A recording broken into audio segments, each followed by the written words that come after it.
Welcome everyone, bienvenidos. My name is Ricardo Ramirez. I'm a librarian here at the Sacramento Public Library. Welcome to Traditional Doll Making Workshop with Ramona Garcia. I'm very excited. Hola, mi nombre es Ricardo Ramírez. Soy bibliotecario aquí en la Biblioteca Pública de Sacramento. Bienvenidos a todos a Muñecas Tradicionales con Ramona Garcia. A big thank you to the friends of the Sacramento Public Library for supporting our Latino Heritage Series and this workshop with Ramona Garcia. Un gran agradecimiento a los amigos de la Biblioteca Pública de Sacramento por todo el apoyo por este series de herencia latina y este taller con Ramona. Y con eso, I'm pleased to welcome Ramona Garcia. Y ahora voy a una gran bienvenida a Ramona Garcia. Thank you, Ramona, for being here.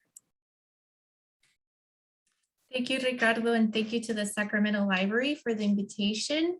Good afternoon, everyone. Buenas tardes. My name is Ramona Garcia. I'm a local artist. I do painting work, and I'm also a doll maker. And so today I am happy to share with you about the beautiful tradition of paper-mache Mexican dolls. And we're gonna talk about what are these dolls? Where do they come from? What their history is, and what they can be used for. And at the end, you're gonna get to create a story that will lead you into the design of your doll. And so you will walk away with a beautiful doll that is created by you, que es tu propia creación. And I'm gonna go ahead and share my screen to talk about the history of this beautiful object and where it comes from. So I'm gonna go ahead and do that now. And when I talk about the paper-mache doll, I always like to talk about how I got started in working with her. And I like to call this workshop stringing ourselves back together or putting ourselves together and finding our way back home through dolls and storytelling. And one thing that I really love about dolls, and specifically this doll, is that they always tell you a story. And you can look at the design and kind of figure out what the story of that doll is. A lot of the times you'll see a name that is written on their bellies, and that tells you a story about who that doll belongs to, what her name is. And so we're gonna talk about all of that.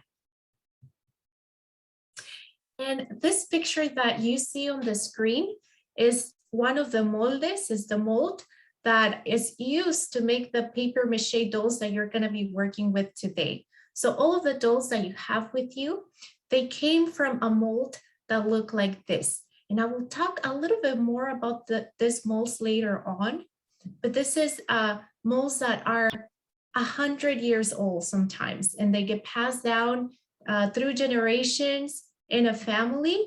And that's where all of the monitas that you're going to be working with today came from. And I'm going to tell you a little bit about how I got started in working with the muñecas. And I really was thinking about my own childhood. And when I was very little, I came to the United States with my family, and I didn't have any toys at the time. And my cousin Alexis gave me a big box of Barbies that I loved and treasure. And these were all beautiful Barbies, but they didn't look like me. A lot of them had blonde hair, and I had black hair. Some of them had blue eyes, and I have brown eyes. And so I started to wonder about my own childhood and the toys that I played with. And at the time, I was in therapy. So I was really thinking about the objects that were around me that looked like me.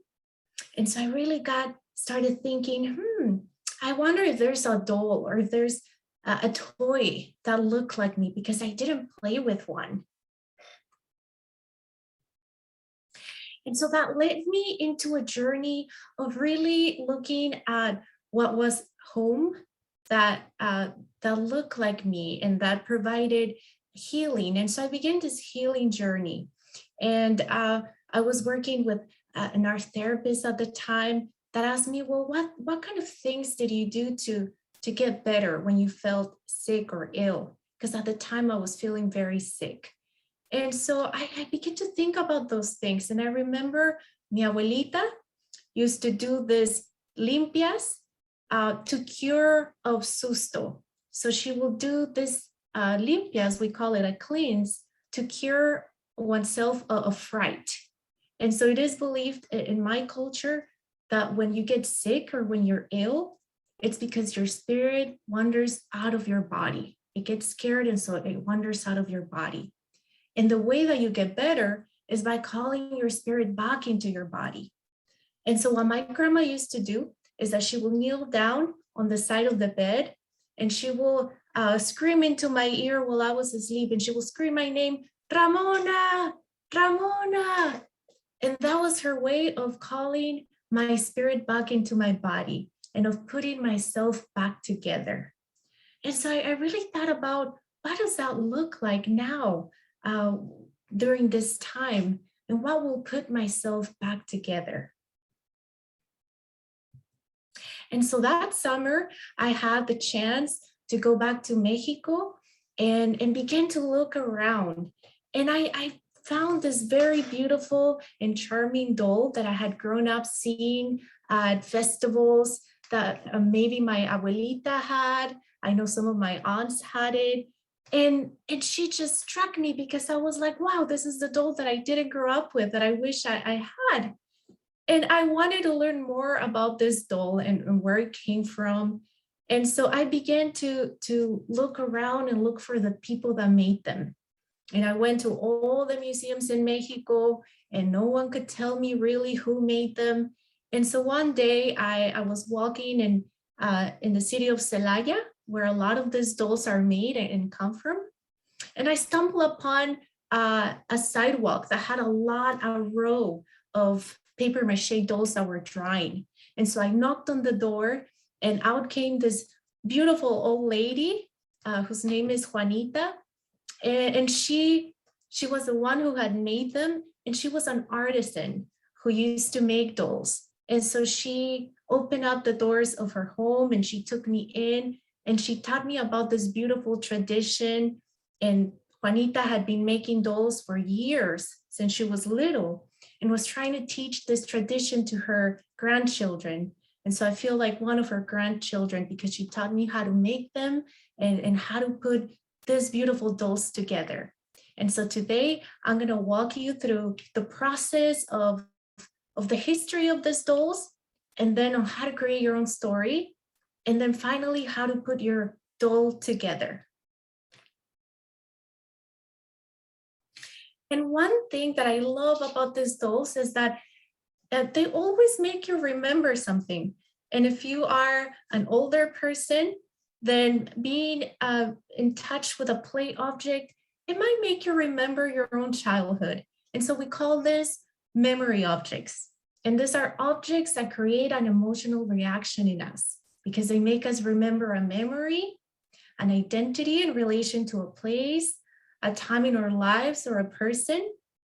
And it allows people to visit places and memories through an evocation of memory and place via the physical object. And they also offer a sense of belonging. And so the doll that you have with you, she's already strung together. So you can see the little strings on the side of her hands and the legs. But when you work with the doll and start to make them, they come apart. So you usually work with a torso, and then you will paper mache the legs individually, and then the hands. And I really like that these dolls look like the goddess Coyolxauhqui. And Coyolxauhqui is the Aztec goddess of the moon, who is said was butchered by her brother Huitzilopochtli, the god of war. And in the original tale, Coyolxauhqui is depicted as a traitor and a threat to male leadership. And so the female dismemberment and the decapitation has become synonymous with a lot of Chicanas and a lot of women. This idea that sometimes we don't feel quite put together, or we feel ill. And so in the story, Huitzilopochtli chops up Coyolxauhqui into several chunks, and then he loves the pieces down the sacred Snake Mountain. And he loves the head into the sky where it becomes the moon. So that's why she's the goddess of the moon. And this is a metaphor that we can think about the violent dismemberment of the feminine. The articulated paper-mache doll is a useful tool when working in expressive art therapy, particularly when talking about eating disorders or body acceptance and loss. This dismemberment also speaks to the spiritual fragmentation of indigenous peoples, goddess religions, and cultural practices and spiritualities that have been erased during the process of colonization. And in different cultures, dolls were used for different reasons. But historically, dolls have been used by different indigenous cultures for ritual and healing purposes. As magical objects, they could be described as Dr. Pincola Estes says. She says, dolls are one of the symbolic treasures of the instinctual nature. And for centuries, humans have felt that dolls emanate both a holiness and a mana, an awesome and compelling presence which acts upon persons, changing them spiritually. Dolls are believed to be infused with life by their makers. They are used as markers of authority and talismans to remind you of your own power. And so today, that's exactly what we're going to be doing. When we work with a doll, we're basically making it a part of us because we're putting in energy and we're putting in thought about what we want it to become or who she's going to be. And so dolls are believed to be infused with life by their makers. They're also symbols of what lies buried in humans, that is numinous or godlike. They represent a little piece of the soul that carries all the knowledge of the larger soul or self. They can also represent the voice of inner reason, inner knowing, and inner consciousness. And the talismanic spiritual power of the image of the doll reminds us, tells us, and sees ahead for us. And so in a lot of art therapy practices, or therapeutic practices, the dolls are used to help people make sense of difficult things. And so in the world of art therapy, dolls are recognized as valuable tools that can serve as talismans during a trying or a challenging time. And because they're like humans, they look like us, they provide a safe space. And they can be used in our therapy work because they allow clients to talk about themselves or to see themselves. And because they look exactly like us, they allow us to relate to them and work our stories through them. So we can tell stories through our dolls. Dolls also have the ability to connect us to lost aspects of ourselves that we might have think of as long gone.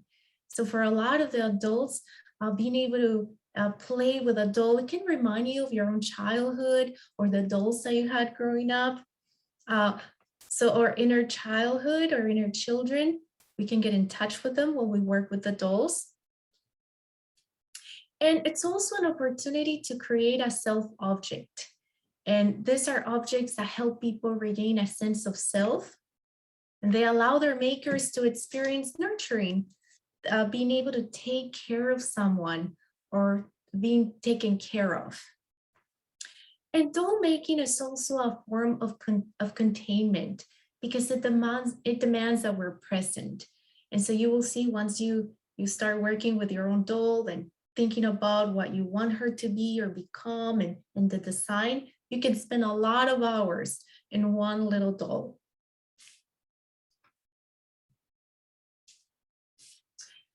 So when we work with the dolls in an art therapy modality, we are very much present in the process and present engaging with the art materials. And here are some questions that you can think about while you work with your dolls. What does it feel like to be in full presence with yourself? And one thing that I really love about these dolls is that they're gender variant. So they can be boys or girls, Often when we think about dolls, we think about, oh, you know, that's for girls, that's girl play, but dolls are for everyone. And so these dolls offer you the opportunity to become whatever you want.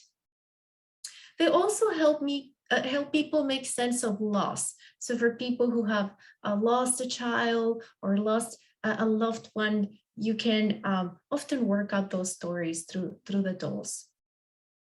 And if you're thinking about the Coyolxauhqui metaphor, the goddess of the moon, like I was, you can think about, well, how do I string myself together? How do I put myself back together? Or how do I feel whole again when I'm feeling ill or sick? And you can also think of the doll as a mask. Who or what are we facing, or who or what are we trying to hide? And so these are just some questions that you can keep in mind as we go into the activity of creating a story for our dolls. Okay, so now I'm going to tell you about the history of the paper-mache doll in Mexico, when she was born, where she comes from, and then how they're made, because it's a multi-step process just to be able to get this little copy of the doll. And so this is a picture of a man selling dolls, and this is around 1920 to 1925. And this was about the time of the Mexican Revolution.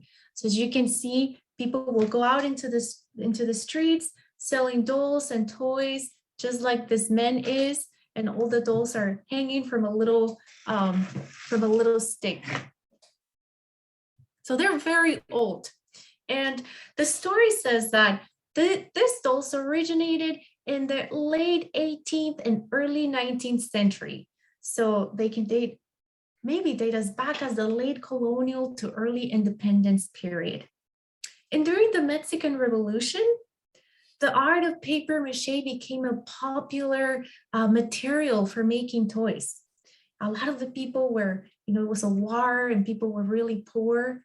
So the artists of the time began to think about ways that they could make toys for the lower class and the poor people. So the upper middle class people and girls, they will play with ceramic and celluloid dolls, that's a plastic.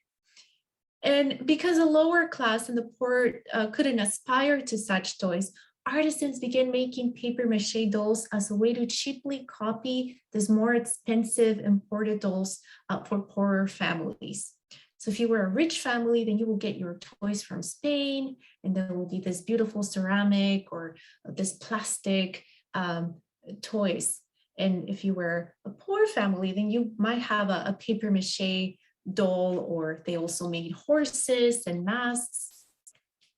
And the dolls have different names. And you can see here in the picture, the name is written on the belly.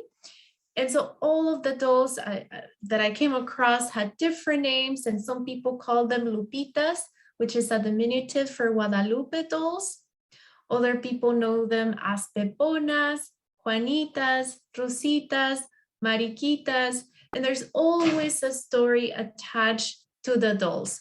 One of the funny stories that I heard was that in brothels, women would put the doll with their name outside of the window, and just as a way to let people know that they were available. So it was a funny story I heard, but there's many stories, and everyone seems to have a story for this doll.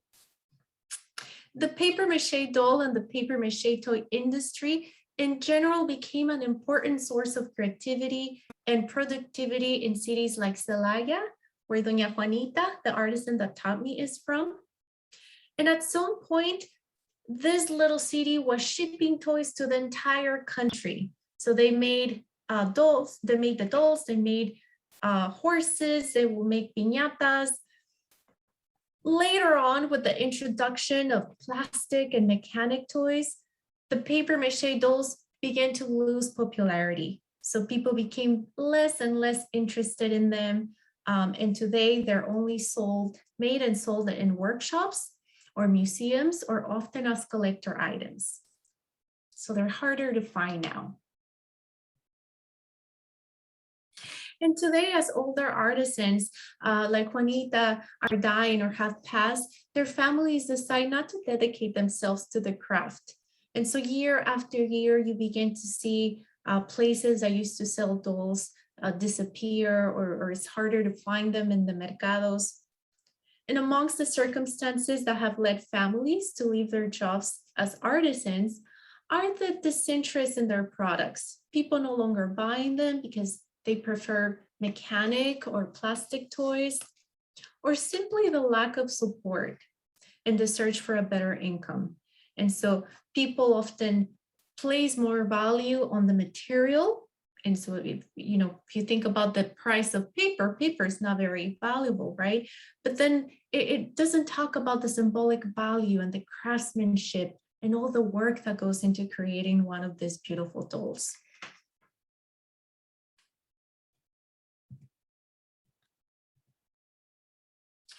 And when I began to do research and really look for where does this doll come from, I found a lot of interesting photos that I came across. And the dolls come from a mold. So usually there's a ceramic mold that has to be made first.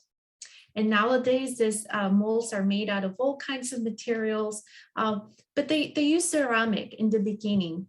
And so one of the artisans told me a story that when they created the mold, where the paper-mache doll will come from then, that they did a ritual with the earth. And so they will go to the earth and they will place an offering and then take a little piece of the earth so they could shape and make these molds. And then they will fire those molds. And that's what they use to create these dolls. Other people told me, oh no, they come from the Pepona doll. And that's the Peponas are Spanish dolls that were brought from Spain. And that's the upper picture, the picture on the top. So you can see she's very light skinned, and this one has ginger hair. And it looks like some of the dolls that we're working with today. And then on the bottom are some photos that I found in the Museo de Antropología Historia in Mexico City. And these are very similar to the molds and the dolls that we're working with today. But you can see their faces, they have indigenous features. And in fact, the descriptions said that they were toys. So we can probably say that these dolls have been around for longer than we think or we know.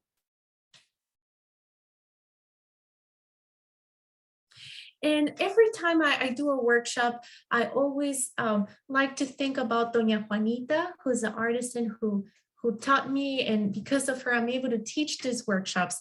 And because we're closer to Day of the Dead, I like to bring this quote by Sandra Cisneros that says, once people are not here physically, the spiritual remains, and we still connect, and we still communicate, and we can give and receive love and forgiveness, because there is love after someone dies. And because of Juanita's love for this doll, I'm able to now teach you about the beautiful art of paper-mache dolls.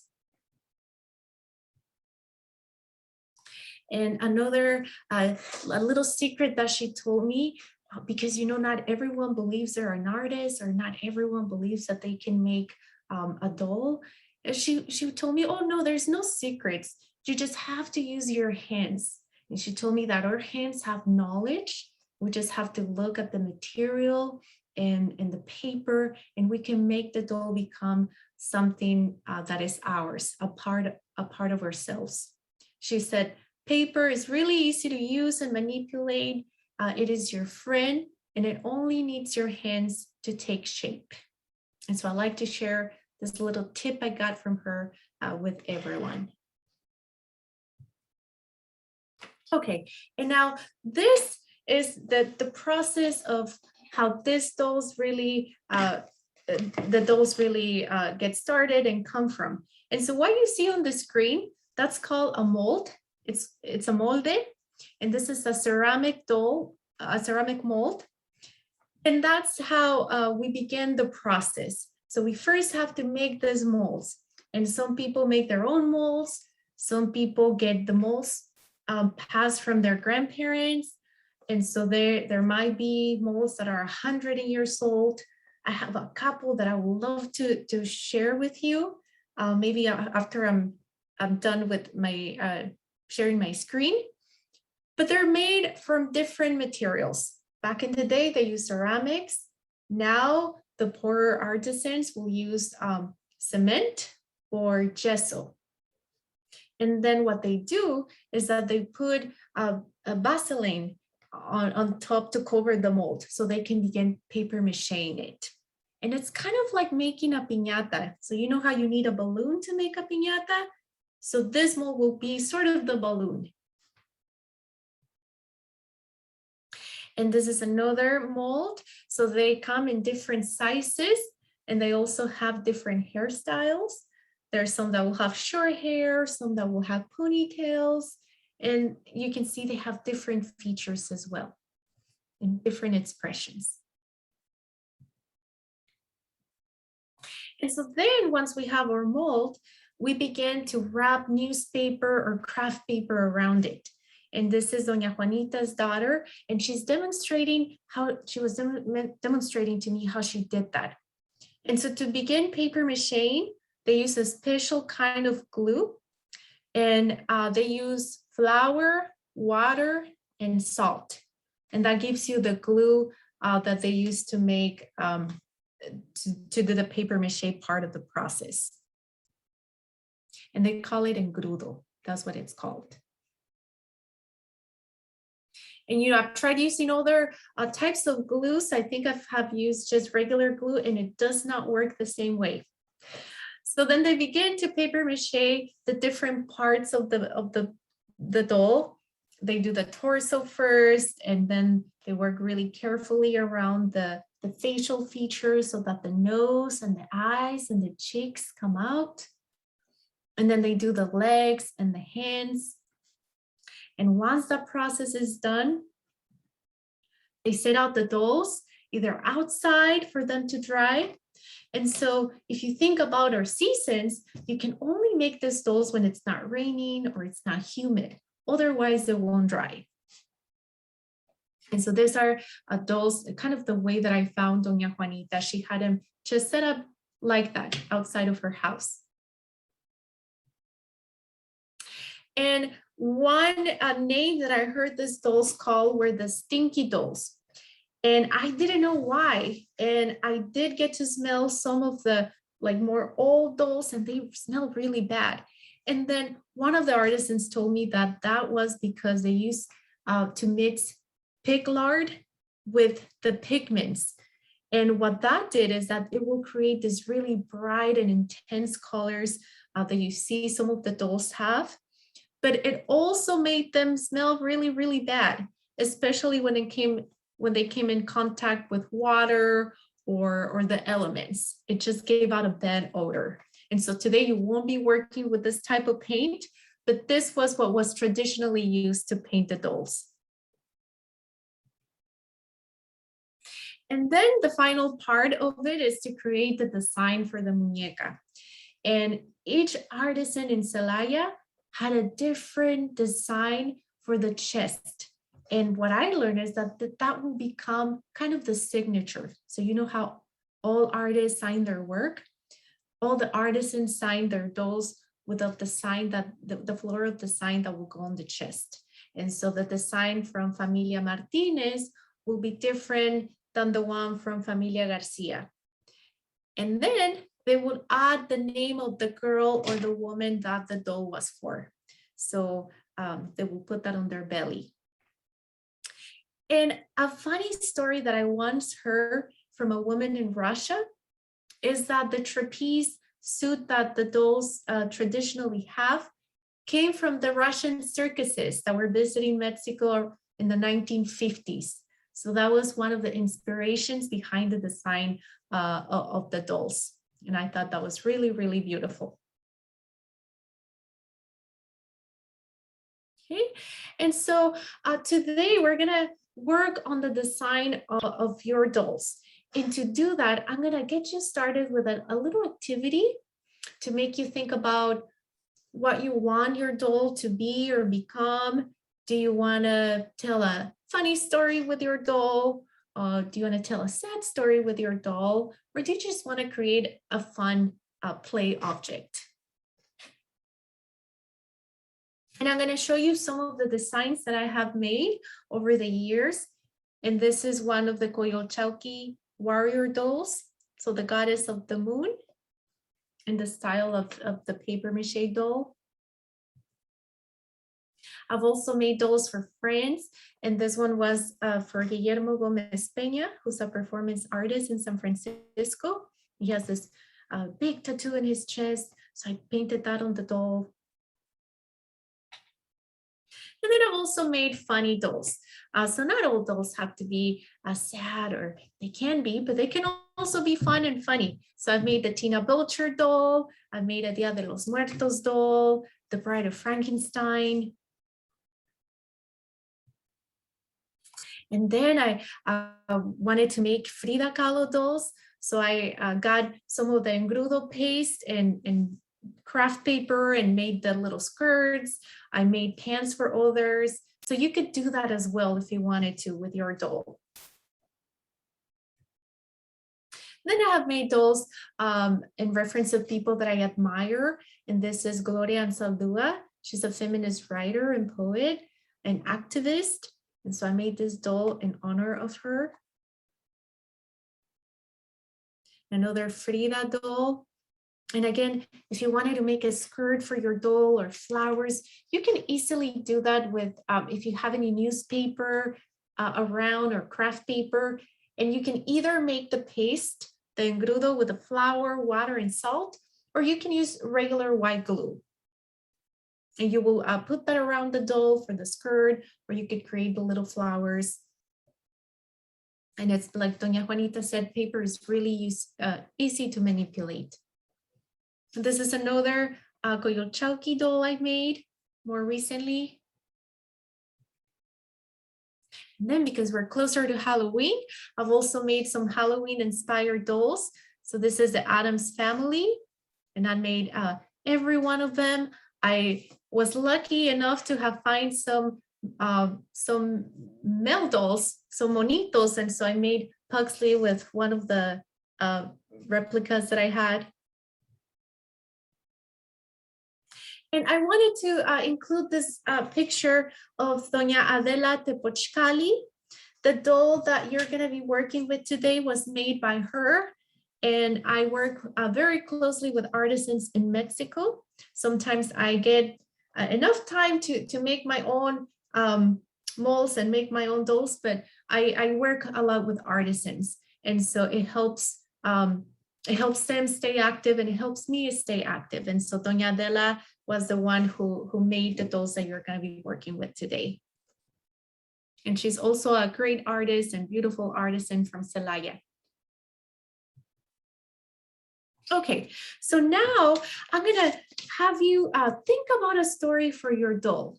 And after we do this, we're going to take a break. And then the second part of the workshop will be you working on a design for your doll.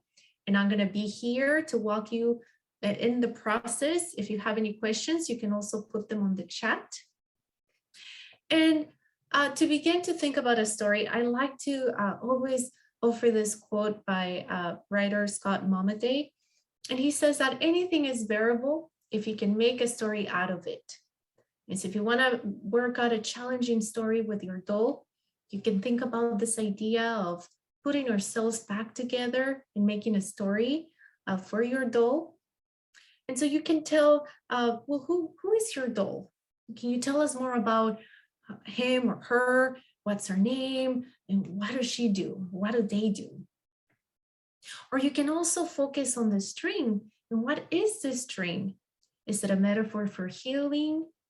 What strings you together? What puts you back together? What brings you home to yourself? And how do you find home inside of your body? And if you have a similar story to mine, if you didn't know Barbies existed and you could create a doll, what type of doll would you make? And how would it represent you? So those are just some stories that you can think about. And then I have other things that I also wanted to show you that you could think about in creating the design of your doll. And at any point, if any of you want me to go back to that slide, I could. And so also one of the things that you could do when you create the design of your doll is to think about the different segments of the doll. So some people like to put a lot of thought and effort on the feet. And you can think of your feet as, you know, oftentimes we don't really think of our feet. So this is often a very neglected part of the body. And you can ask yourself, well, where do I stand right now? You may speak about how your life is grounded or not grounded. Or you can also put a lot of time and design on the face of the doll. And Gloria Ansaldúa used to say that the face is the part of our bodies that we're always showing to the world, right? We don't cover it as much. It's always naked in a way. And because of that, it's the most vulnerable and exposed part of ourselves. So you can think about that when you're drawing the mouth, the chin, the forehead, and the eyes of the doll. How do you reflect the world, or how do you face the world? And also in the hands, you can think about your doll's hands as how is it that you express yourself in the world? Are you an artist? Are you a writer? What do you make, or how do you touch the world of beauty? Or how do you heal? And in working with the body of the doll and the torso of the doll, one thing that I like to bring and that people really like is the idea of the chakras, or the different energy systems in the body.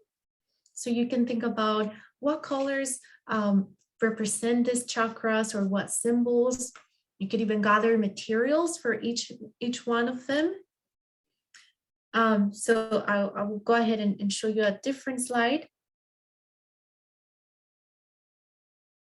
And when we talk about the chakras, we can also think about it as emotional energy centers in the body. And so different parts of the body hold different energy. And in the throat center, in our throat, that's how we express ourselves. But that's also where a lot of our lack of trust issues manifest, our inability to speak for ourselves. So you could think about that area if you want to create a design for that part of your doll's body.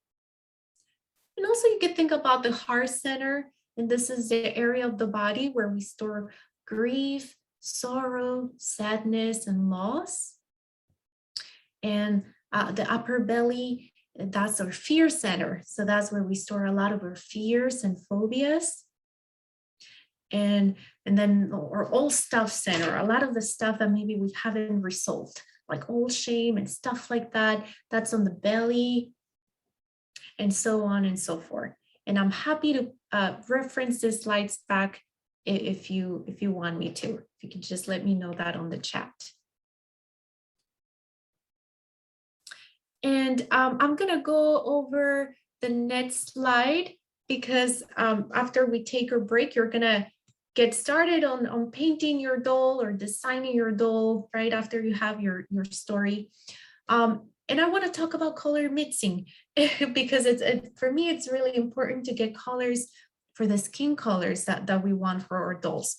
And so you may have paint around you. And if you are new to painting, you can mix colors to get different hues that resemble skin color types. And so here's a reference of the different paints that you can mix to create certain colors. And so as you can see on the top, if you mix a little bit of brown with a little bit of red, and a little bit of white, you get this beautiful dark brown color. And then same for the other different hues. So the primary colors are, and I think it's black, not brown. So black, red, white, yellow. And with those 4 colors, you can create all these different variations. If you want, you could take a little picture of the screen if you wanted to reference back to create the hues for your doll.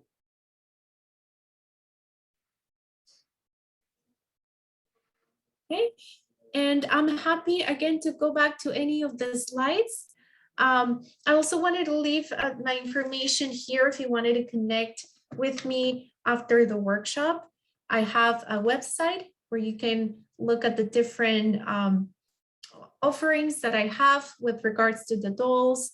I also sell some of my prints in there. And I'm also on Instagram, and I post a lot of my doll designs and doll projects that I'm working on in there. So you could also, if you want to, give me a follow there. And there is my email as well, if you wanted to connect again after the workshop.